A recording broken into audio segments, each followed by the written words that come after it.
Hi అండి. చాలామందికొచ్చేసి కాళ్ళు అనేవి నిద్రలో పట్టేయడము, అస్సలు స్పర్శ అనేది లేకుండా అయిపోవడము అలా జరుగుతూ ఉంటుంది. అంతేకాకుండా కాళ్ళు బాగా గుంజుతూ ఉండడము, భరించలేనంత నొప్పి, అంతేకాకుండా పాదాల మంటలు, అరికాళ్ళు, అరిచేతులు, నరాలు జివ్వుమంటూ మంటగా ఉండడము, తిమ్మిర్లుగా అనిపించడము, ఇలాంటి సమస్య ఉంటే ఎలాంటి పరిస్థితులను నెగ్లెక్ట్ చేయకండి.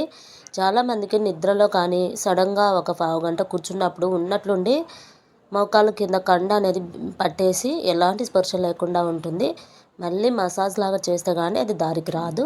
అలాంటి సమస్య ఉన్నవారు వెంటనే డాక్టర్ని అయితే కన్సల్ట్ అయ్యి తగిన ట్రీట్మెంట్ అయితే తీసుకోండి. అది ఏదైనా ప్రాబ్లం అయితే కావచ్చు. అది మజిల్ ప్రాబ్లం అయినా కావచ్చు, లేదంటే తగినంత బ్లడ్ సర్క్యులేషన్ అందక, లేదా డయాబెటిక్ కండిషన్ అయినా అయ్యుండొచ్చండి.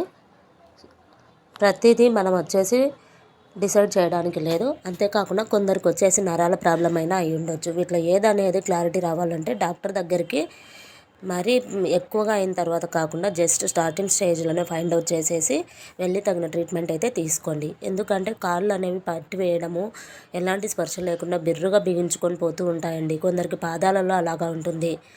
కొందరికి ప్రెగ్నెన్సీ టైంలో ఆ విధంగా వస్తూ ఉంటుందండి. పాదాలు మోకాళ్ళ కింద కండ అనేది బిగుచుగా పట్టుకొని పోయి అస్సలు ఎంత ట్రై చేసినా కూడా స్పర్శ అనేది ఉండదు. అసలు ఆ ప్లేస్లో భరించలేనంత నొప్పి అనేది స్టార్ట్ అవుతుంది. కానీ విత్ 5 మినిట్స్లో మాత్రం రిలాక్స్ అయిపోతుందండి.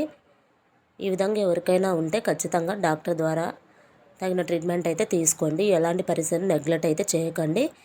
దీనికి ఇది నరాల సమస్య అయినా కావచ్చు, కండరాల సమస్య అయినా కావచ్చు, లేదా డయాబెటిక్ కండిషన్ అయినా కావచ్చు, ఏదైనా కానీ తగిన ట్రీట్మెంట్ తీసుకోండి.